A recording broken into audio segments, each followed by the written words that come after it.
So this is the Two Gingers podcast. This is the special ginger episode of E-commerce Paradise podcast, guys. I'm excited to bring the Ginger Nomad hashtag at the Ginger Nomad on Instagram. Patrick is his name. He's been traveling and doing crazy cool stuff, and he's got a crazy cool story to tell you. Super excited to get him on the podcast. So tell the listeners a little bit about you. Hey, thanks for having me on. I am the Ginger Nomad. My journey did not start out as the Ginger Nomad. We're here right now in Bali. I met Miles and Melanie, who ran this event called the Abundant Circle, and I met them on the Nomad cruise last year. We sailed from Cartagena, Colombia, to Portugal, and while I was on the ship. Well, let me go a little bit further back. How did I want to do this lifestyle? How did I want to become, a nomad and an entrepreneur? I was living in New York City, and for about 5 years. I really loved my life there. It was really cool. Got to walk to work compared to when I was living in D.C. before that. But basically, I just felt this need to travel for some reason before I ended up getting married and that different point in my life. So I said I'm going to try to get rid of all my stuff. It took me about 6 months to mostly become a minimalist. I spent a lot of time getting rid of old electronics that I didn't need, that were still sitting there from college. Just a bunch of stuff. Like I have no furniture right this minute. I have no furniture. I'm down to 5 bins of storage that I'm paying for that I really don't need to be paying for because it's pretty much worthless. The stuff in my parents' house. So got down to that, left New York City in May of last year, and I felt like the Nomad Cruise was an excellent way to start. I basically was like, all right, the ship's leaving, so if I don't get on that ship, I'm not going, right? So I basically booked the cruise, flew myself down to Cartagena, was in Cartagena for 3 days. I knew this whole nomad community kind of existed, and they were entrepreneurs and all sorts of stuff, but I knew also that I wanted to be a part of it, and I wasn't going to be a part of it if I had a full-time job up in New York City. So I got on the cruise ship, met a lot of awesome people on board. I upgraded my ticket to a junior suite cabin on that ship because I was like, oh, it's like an extra couple $100, and that gave me access to this thing called the Waves Club. And the Waves Club was where I met Miles and Melanie. It was kind of a smaller group within our bigger group on the Nomad Cruise, and every night or all day long and every night we would kind of just hang out and really get to bond, kind of like we're doing here at the Abundant Circle. It was because there was like 200 of us on the Nomad Cruise, but then in the small group in the Waves Club, it was probably about 70 of us or less. And at any one time, there was only 20 or 30 people in there. So it kind of brought us closer together in that small group. And then what happened was I spent a lot of that time on the cruise ship creating things. I made a short film, which I'll send you a link to so you can take a look at it. It was called Professor Amaki Goes Native, a digital nomad mockumentary. So I helped another girl, and we made that whole thing and debuted it on the first, the last day of the cruise ship, we debuted that to everybody, and everybody was like, it was pretty awesome to see their reactions and everything like that. And make sure you link below. Yeah, it was pretty cool. I had a lot of fun doing that. And so what happened was I got to Europe. I had planned to not pretty much have a plan. I ended up in Portugal, spent a few days in Lisbon. And what I kind of want to tell your viewers about too is like this journey is a huge series of ups and downs. Actually, the first day I got to Lisbon was one of my lowest days on my journey, because you had been around all these people for 2 weeks. You had like all these amazing experiences. You always had friends around, and when I got to Europe, I actually all of a sudden distanced myself from everybody. I went to my own Airbnb by myself, and it was really weird because all of a sudden you're ripped away from your community. So we did meet up that night, so that got better. But then I got sick, and I kind of it was a really rough start to my summer in Europe.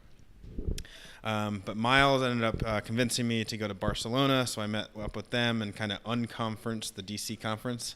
So we hung out there for a couple days, but I was still kind of I don't know if this thing is for me yet. I don't know.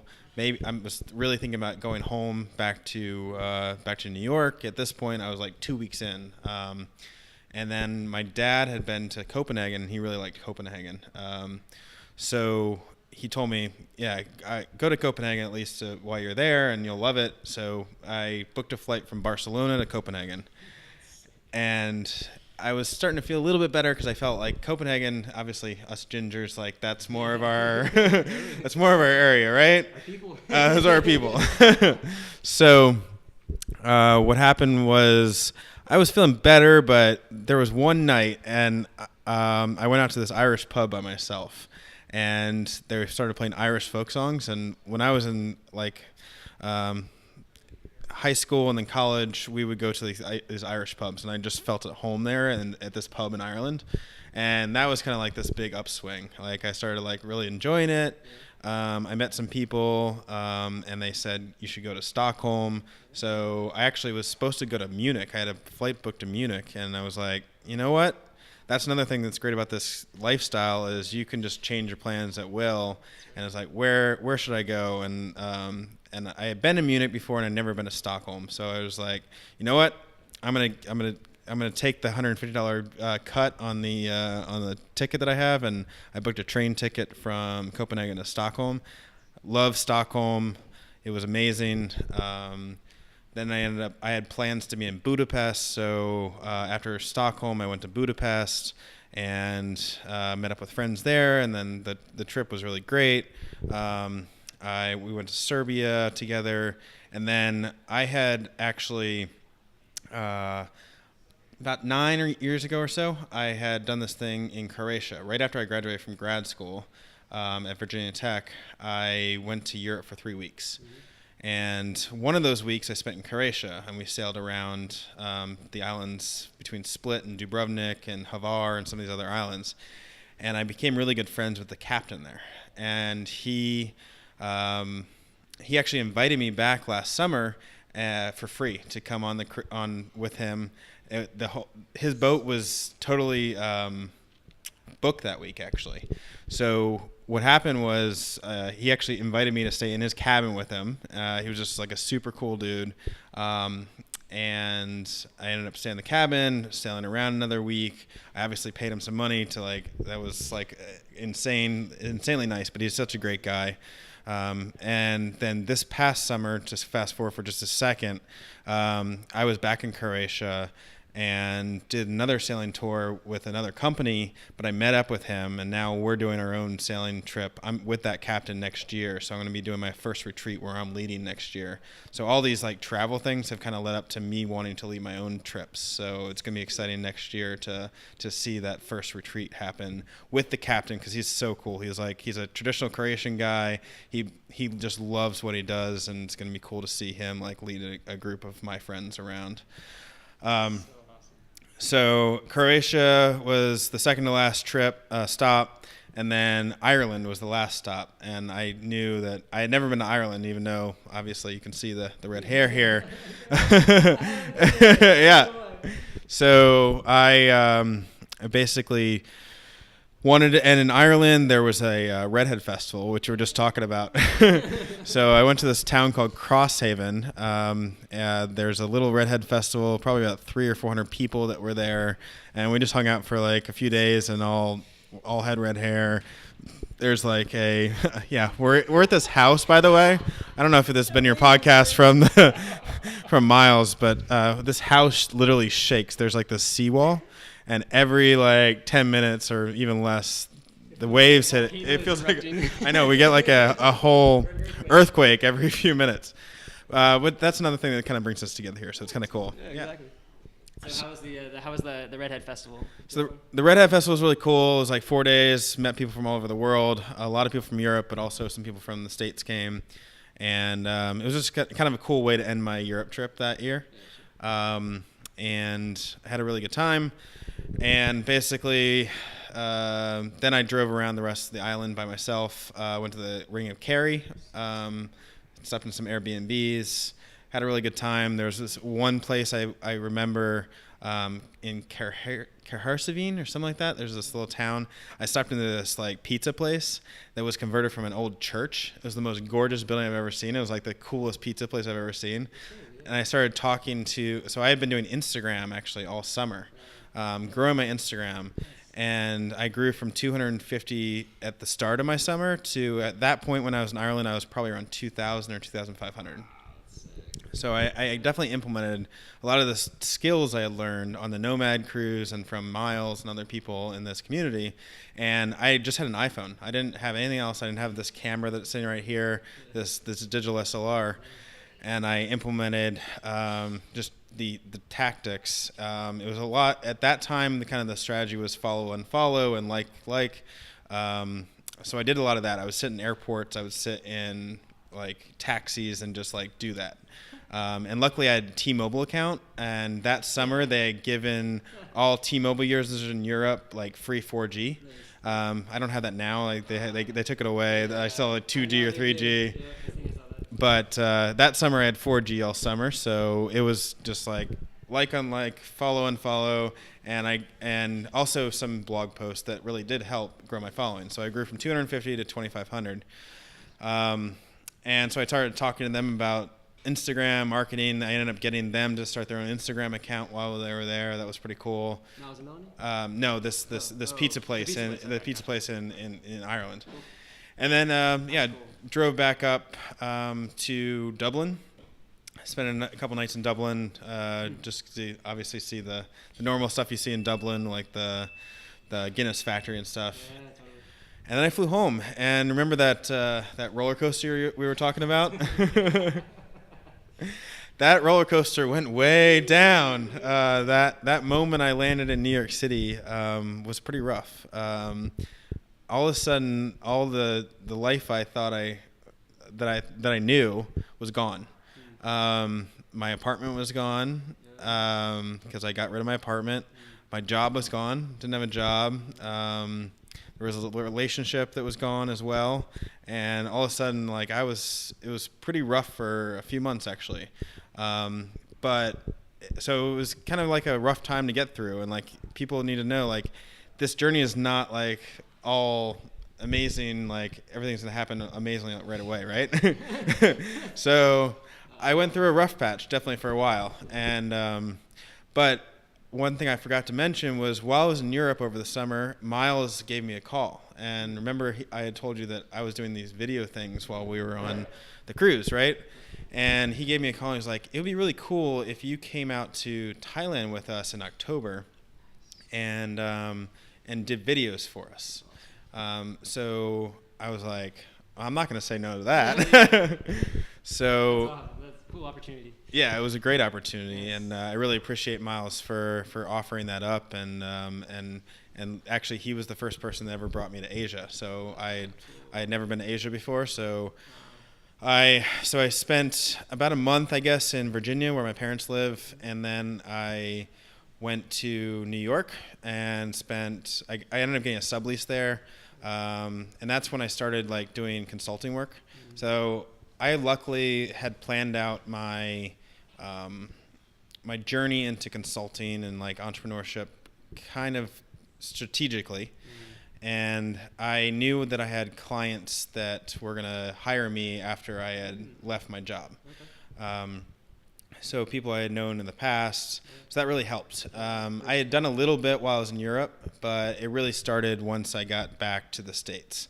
And I ended up just like setting myself in Brooklyn in a sublease for a while, not knowing exactly what I was going to do, but I started doing consulting work, making money that way, and that went really well. The first piece of software I wrote for this one client became a product actually within the last 3 months. So it's really cool to see something I wrote now out there in the world doing things. And now that's starting to be like actually ready to like for me to do more work to start making more money because I wrote it. I'm now kind of like the world expert in it, right? So now that's somebody told me as an engineer early on. They're like, if you create something yourself, you're the world expert in it. So people are going to come back to you to do that and make improvements on it. So I ended up so I did that client. I got another client. And I established myself enough to actually live in Brooklyn quite nicely. Wasn't making nearly as much money as I was when I was at my job in Manhattan, but I was doing enough. And so I guess I was in New York for about a month, and then I flew out to Thailand and to meet Miles and Melanie for Abundant Circle 1, which is the precursor to this trip. So we went to Abundant Circle 1. That was the first time I really started flying my drone. I had bought a drone before I went to Europe. I kind of kicked myself in the foot for not bringing it with me when I went to Europe on the cruise. I was like, oh, this thing's going to be too big. The funny thing is I now travel with about half of what I traveled last summer with and the drone. Wow. So I had a huge backpack and the suitcase I currently travel with. And I started like learning that you don't need all this stuff. Like it's not necessary. So what's really important is the stuff that like the laptop that we're recording this podcast on, the drone and the cameras. Those are the important things, and a bit of clothes. And I can wash clothes and I can buy things in other countries if I need to. But I don't need to carry all this crap with me. Anyway, I flew up to Thailand. That was the first time I flew the drone. I learned from David Dang Vu, who was on the cruise with me. He taught me a ton about flying the drone and started learning these new skills. And that was really the whole thing about this process was just learning new skills. I was a software engineer in New York. I personally believe I'm a pretty good software engineer, but I kind of felt stuck in I didn't really know what else I wanted to do. I knew I wanted to do more, but I didn't know how to do it. And because I started experimenting with other things, I experimented with the podcast, experimented with photography, and the thing that kind of stuck so far is the photography and the videography. But I'm starting to get back to the other things too, because now it's kind of cool to like have, obviously we're learning a lot at this Abundant Circle, like all these things are important, right? I just don't have the time, and now I got to hire some VAs to do some of it, but basically, that kind of stuck. I started doing the first videos for the Abundant Circle. They weren't so great, but they were good enough for the time being. And we finished that event. I really enjoyed it, and that kind of launched one of my ideas from that event was to create this piece of software, because I was running around taking video with a camera, an iPhone, a drone, and I think a GoPro, right? Yeah. So I have 4 like cameras that I'm using, and I have 2 hard drives that I want all that data to go to, and it's a lot of manual effort, and I want it organized in the right way. Mm-hmm.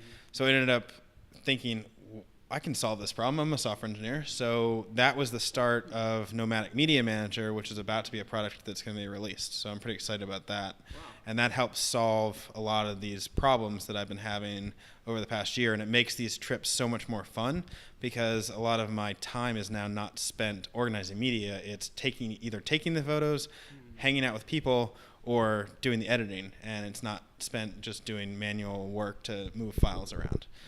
So that's where that idea came from. I'm excited about that. Went back to New York, spent a lot of the winter in New York. Nothing crazy happened except for just doing a lot of work. And then I had met this girl earlier in the year, a friend from Los Angeles who had a sister that was going to go to Bali. And she was running a yoga retreat in Bali. And what happened was I was like, I've always wanted to go to Bali. I've heard so many good things about Bali, especially now being part of this nomad community.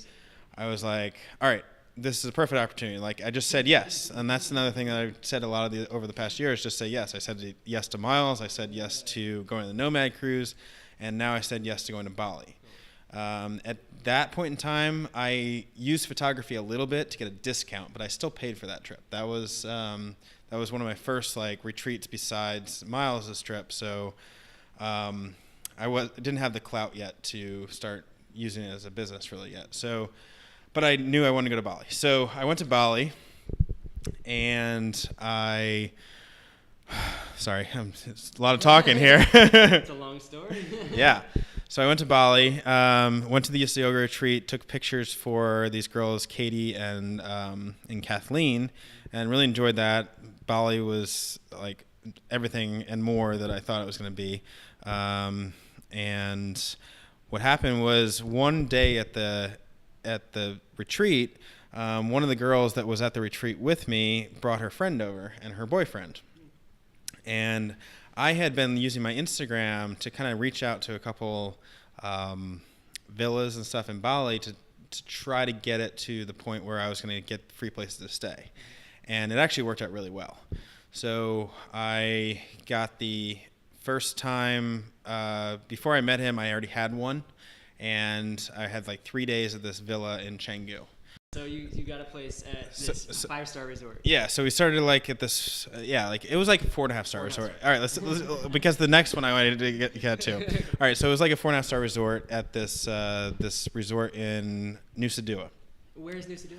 Nusa Dua is on the east part of the island, kind of straight across from the airport. Okay. It's kind of close to where we were a couple days ago to go out for the marina, but just a bit north. Cool. It's like this really like richy area, like it's all protected by like gated fences and stuff. Like I would never usually stay there, but it was free, so it was fine. And we had our private pool. I can show you pictures. I'll link you to some of the pictures from there. And then we ended up actually using our social media following to reach out to another place called the Legian Bali while we were in Nusa Dua. And the Legian Bali is, I believe at the time, or I hope still is, the #1 rated hotel on this island. We're currently on Bali, by the way. I think we mentioned that, but we're back on Bali. This is like 6 months later. Yeah, there's some Balinese flowers, right? You don't see those anywhere else, hardly. Right. So basically, we reached out to the Legian Bali and ended up getting this is like a legit 5-star resort. So in order to do this, it took a little bit of work. He was an awesome businessman to make this happen. His name is Amir. He's my business partner now, which is crazy because my business partner came from like meeting an American in Bali, which is a whole nother conversation we can have later. But connections. And when you meet somebody from another, like in another place that's similar to you, you kind of have an immediate connection Stronger there. Bond. You have that in common, totally. Right. Yep. So he got us a meeting with this hotel, and he used actually some of the videos from Thailand when we did the Abundant Circle and my Instagram account. At this point, my Instagram account had grown again. I was at about 6,000 followers at this point. Wow, cool. And my Instagram really started from like a personal account, to like, it's now my professional business portfolio, even though it's personal. Like I still add. Yeah, there's some nice photos on there. Yeah, definitely. I still add like photos of me. I add photos of my friends, but it's a professional, personal account. So I use that as a portfolio to show other people. And he used that and the videos from Thailand to get us the meeting. And when we had the meeting, we realized they actually wanted to do this, but they didn't know who to hire. And we came in with, the awesome idea of giving it to them for free in exchange for a place to stay. And they were like, we can't pass that up. So there's a huge value in free work. And obviously, once you get to a certain level, you're not going to necessarily do free work anymore. But as you're starting out, it was an excellent way to get in the door. And it was an awesome experience. Like, hell yeah, I'm gonna go to stay at a 5-star resort for 3 nights. So I ended up actually having to extend my stay for 3 days. I was like, I'm not passing this up. I had a flight out like the day we were supposed to start. So I was like, I'm changing my flight. And I only had like 3 or 4 more days left on my visa. So I was like, we got to do it. Yeah. So we went to the Legian. I had an amazing time, like amazing hotel, but it was a lot of work. So we filmed like 3 days straight. These were more curated shots rather than experience because it was like they wanted like a commercial type thing. but one awesome thing too about traveling was so obviously this hotel is a little bit different. So I'm currently 32, but I sometimes people think I'm a little bit younger, and I'm not exactly their target demographic of what they were looking for. So for these videos, I was kind of looking for another subject to the video. And luckily, through networking, about a week and a half, 2 weeks prior, I was up in Ubud at this place called Junglefish. And while I was at Ubud, I walked into this place called Junglefish with my drone. And the drone is an amazing, it's a really good conversation starter. So not only did I have a drone, and another guy had a drone, he was an American, and he immediately walks up to me and is like, oh, what's that, a Phantom 4, blah, blah, blah. We start talking. We become really good friends on the spot. And I have a picture of us, we went up to the people, we were like, hey, do you guys mind if we fly the drone? And they're like, yeah, it's okay, as long as you don't get video of the personal villas and stuff. So we're like, okay, that's fine. So we have pictures of us sitting on the edge of this pool, flying the drones around. And so what happened was we kept in touch, and then when I was at the Lagoon, I was like, hey, I really need a good subject to this video. Would you guys mind being part of the video? And I guess they had done some modeling and stuff before, so they're like, sure, that would be great. So they came down to Seminyak. We filmed an entire day with them as the models. And what happened was, I guess we finished those. I finished all the filming, and what was really important was I did some of the editing while we were there to show them a piece of final work, because I think they wouldn't have known what was happening had I not done some editing while we were there. Sure. Excuse me. So I realized that this is really important to give people work on the spot. So one of the things about my business and why I'm creating the software is to speed up this whole process. Sure, yeah. And it allows you to basically create a commercial in a day if you really wanted to. Yeah. And it takes all this it's a lot of work, all just managing all this stuff. Yeah. But if I can create my business where I'm doing this stuff in real time, because people need social media posts every day, it gives me an edge. So we did that, and they ended up wanting a few more videos because they had seen the video we had done. So it was pretty cool. And then I flew home, and those videos were finished. They're now on the Leading Hotels of the World's website, which is pretty cool. So my plan is to start leveraging that in the future. I got to focus though. So right now I'm focused on the software, finishing the software, getting online. Once that's kind of done, then I'll start doing half fun, half engineering work. I don't as a nomad, I'm not giving up my engineering career that. I'm still an engineer for life, pretty much. I was the kid that had the vacuum cleaner, and I would play with the vacuum cleaner and plug it on the couch when I was a baby. So I am an engineer for life. But I can be an engineer in any parts of the world now, and also traveling has given me different types of experiences that I'm realizing, oh, I need this. These people need this, and I can realize there's other problems in the world rather than just my small niche back in New York. So what else happened? I flew home. I was in New York for a while. Okay, so there even more to the story. So I then basically was back in New York. I started doing photo shoots for different people, headshots and some model shots. I had taken a photo of this girl I had met probably 6 months prior at an event, a workout class called Surf Yoga Beer Boot Camp. That sounds fun. Booty camp, actually. Camp. Oh, booty camp. Even better, yeah. Yeah. So this company called Surf Yoga Beer had they basically realized that everybody likes to work out, but none of these workout classes really have a social aspect to them. Sure. So what happened was I started going to their classes, and then the day after I had done the photo shoot with this girl, Eleonora, I posted a picture on my Instagram, and she posted the same picture on her Instagram, and both of them were following, the company Surf Yoga Beer was following us on Instagram. And they realized, oh my gosh, he knows her, and they know each other from Surf Yoga Beer, and we need a photographer in Mexico in 3 days. Oh, wow. in 3 days. Okay. So he texts me and he's like, hey, I just saw you did a photo shoot with Eleonora. We need a photographer in Sayulita in Mexico for this trip we're going on. It's a 10-day event. It's 2 trips, 2 different sets of groups for 10 days, so 5 and 5. And I go for the whole 10 days. So what happens, I go down there, ended up hanging out, doing a video for them, taking photos. Sayulita is an amazing place. I ended up networking with the guy that runs the co-working space there, because I was there to do photography, but I also, as a nomad, like I still had other work to do. So I was, the cool thing is that now that I can work remotely, I was able to say yes to that trip.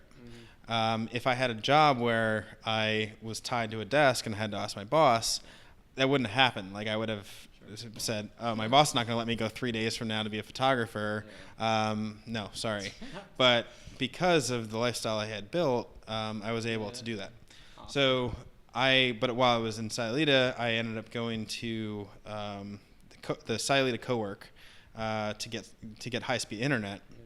And I met the guy that actually runs Sayulita co-work. And we became really good friends. And it turns out he has built the only really high-speed internet in Sayulita. Wow. He leased a fiber line from Puerto Vallarta and takes the internet connection from Puerto Vallarta to Sayulita and then farms it out to first his co-working space so people that can come to Sayulita can work there. Wow. But then he uses radios to farm that connection out to other properties in Sayulita. And my background, I worked for this wireless company in New York, and I really got to know him well because like we had kind of a similar background. He wasn't an engineer, but he knew all this stuff, so we started talking, and he actually invites me back like a month later. So I went back to New York, then a month later I ended up staying for free at his place in Sayulita for another week, and we just co-worked for a week and hung out, and we have plans to do projects together, even possibly a retreat in Croatia, or sorry, in Mexico at some point. So he's a good friend now.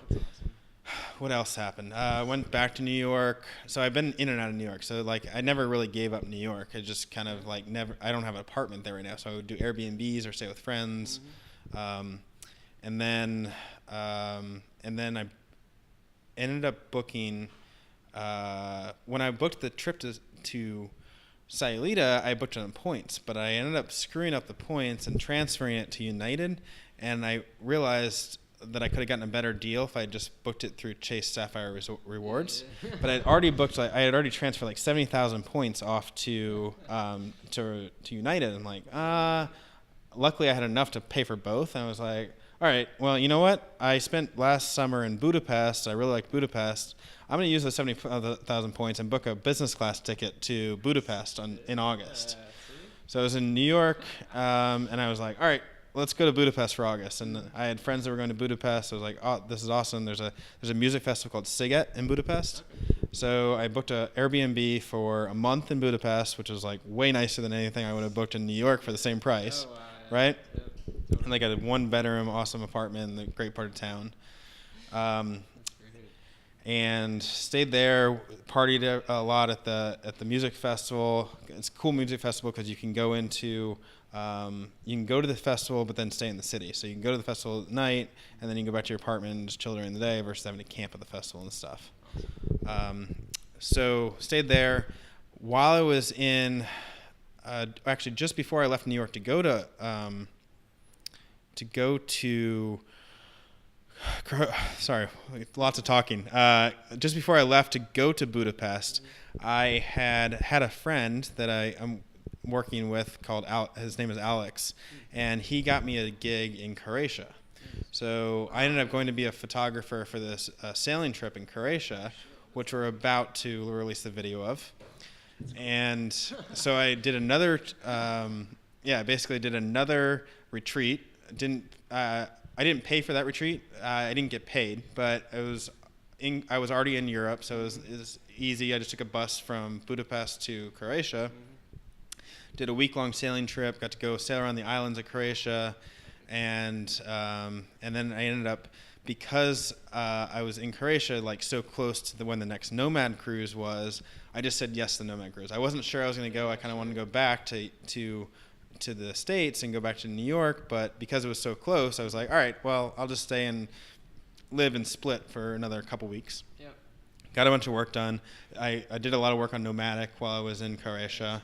A lot of new features came out of that trip. And then I went on the Nomad cruise, and the Nomad cruise was, again, awesome.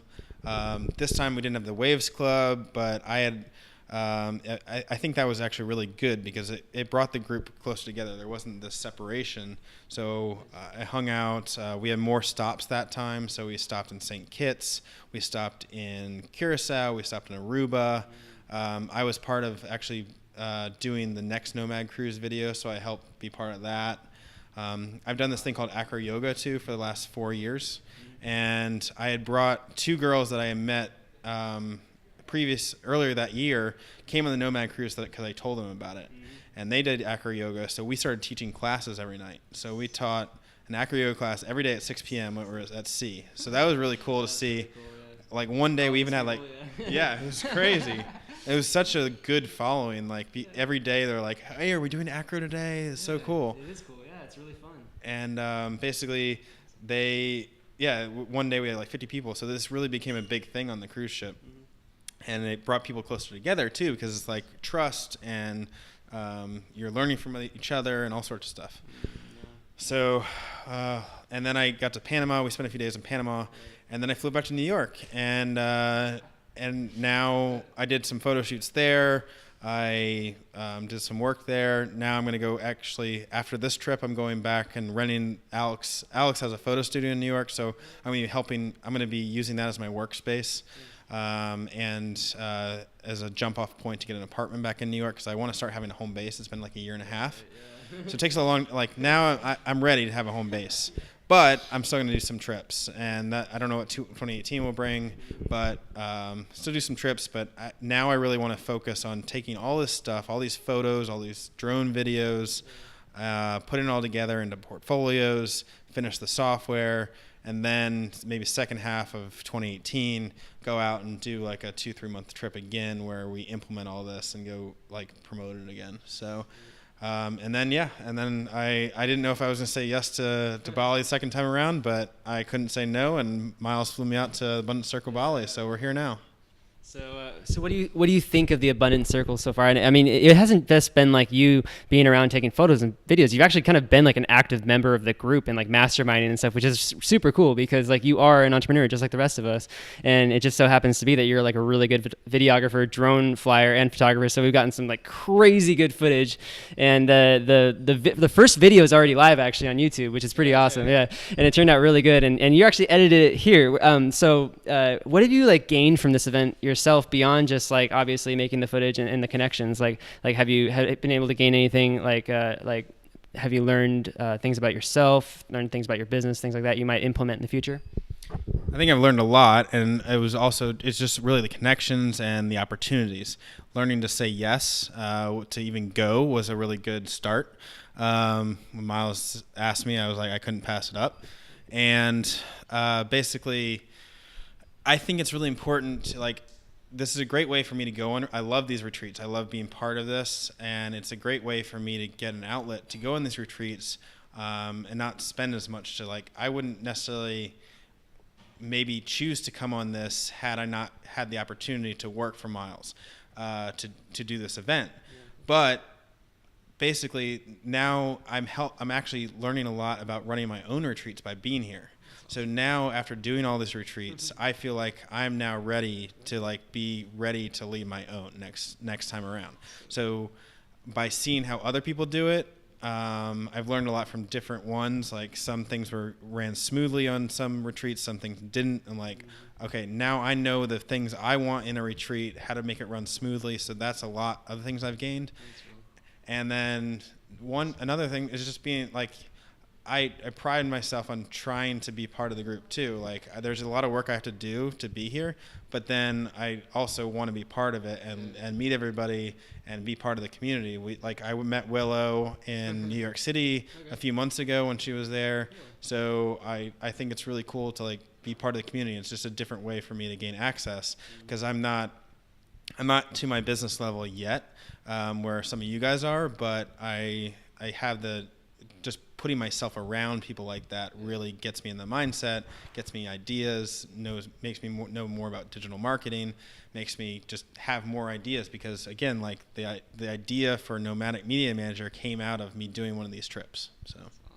Yeah, I love your message about just saying yes to certain things because, I mean, truly, you do have to be careful in life sometimes, but like really when something good comes your way, if you just say yes to it, it opens up all these other things. It's like almost like this domino that you go down. And I love how like you started your story off with your escape from New York the very first time, because that's kind of how it was for me too, where we finally like made our big escape from the Western world of this like mindset of having to have a place, having to have all this stuff and never being able to travel because of that. And it was kind of holding us back. So we got rid of the place, got rid of the stuff and traveled. And now we realize that if we ever were to go back home, that the Western world, the Eastern world, every part of the world, like we have hotels, we have Airbnbs, like we have people that are doing cool events. There's so many different ways you can integrate yourself into the world around you, right? That you don't ever have to be worried about having a place to stay or worried about having money or whatever to make ends meet. I mean, it's just freaking awesome.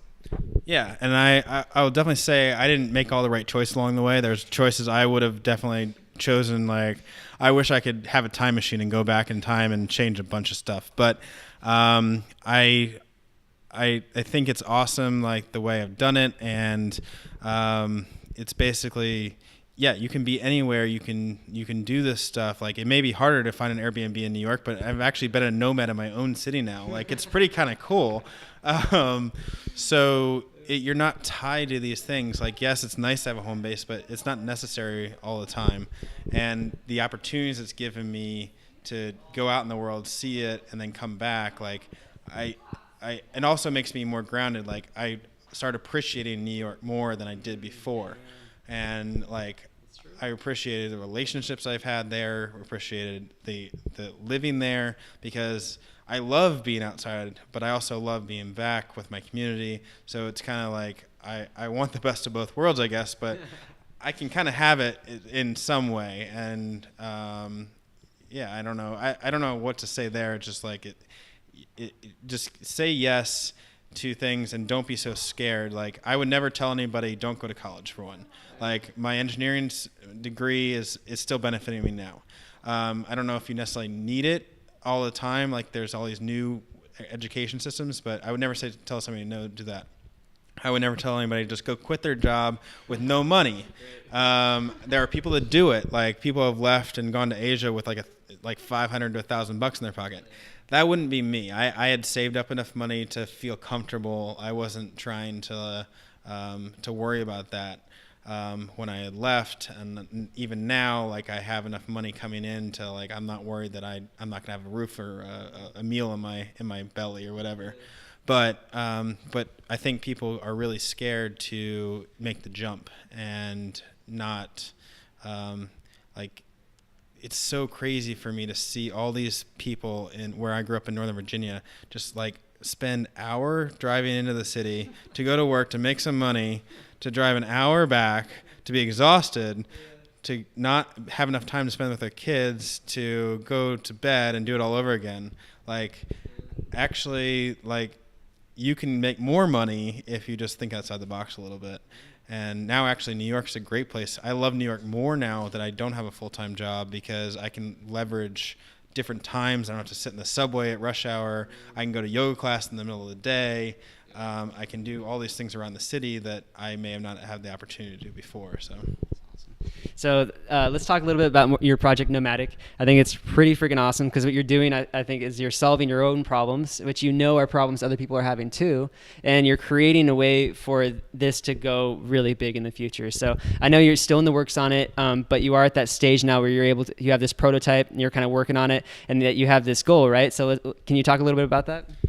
Yeah, so Nomadic is the full name is Nomadic Media Manager, but Nomadic came out of the idea Nomatyk. Nomatyk, right? Nomadic spelled correctly was already taken by a wallet company, but I was able to get this, and I actually think it's kind of cool with like the slightly different spelling. So So yeah, Abundant Circle 1.0, which was last year, I had all these cameras, all this stuff, and if you think about 4 SD cards and 2 hard drives, that's 8 transfers to get all the media from the source to the destination. And then I would forget. I didn't know what was transferred. I didn't know where everything was, and I was just like, it was blowing my mind. All this like just worried, and like you're here for a client, right?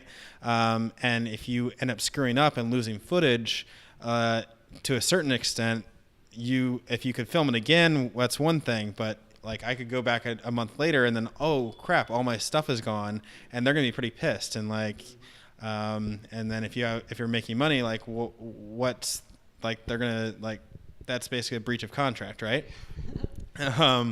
So I realized that there was a big problem in the market in my own need, and it was that I needed a way to organize the media and verify that the media that was on the SD cards was on the destination and backed up. So the software currently allows you to plug in a source, which is an SD card, or really a phone or an Android device, and a destination, which can be your local hard drive or backup hard drives. And you can back up to multiple. So as soon as you run the software, all the media goes from the source to multiple destinations, and it's all organized by date and file type, which is pretty cool. And while we've been here on the Abundant Circle, it saved me so much time. I basically, every time I go out and take footage, I go back to my computer, plug the SD card in, walk away, go get a coffee, come back, and all the work that I would spend about an hour doing at the previous Abundant Circle is done for me. I don't have to worry about it. I know that it's all there. I'm confident because, one, I wrote the software. Like, that's another thing. Like, if I had just found something online, I'm not confident that it does what I need it to do, because I've never seen somebody that's going to be putting out a personal story to their software.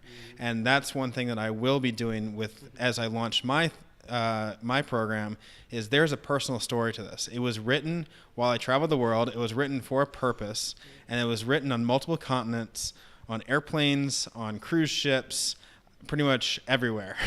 It's been, I guess, as a piece of software, it's traveled the world at least a couple times before it's even been released.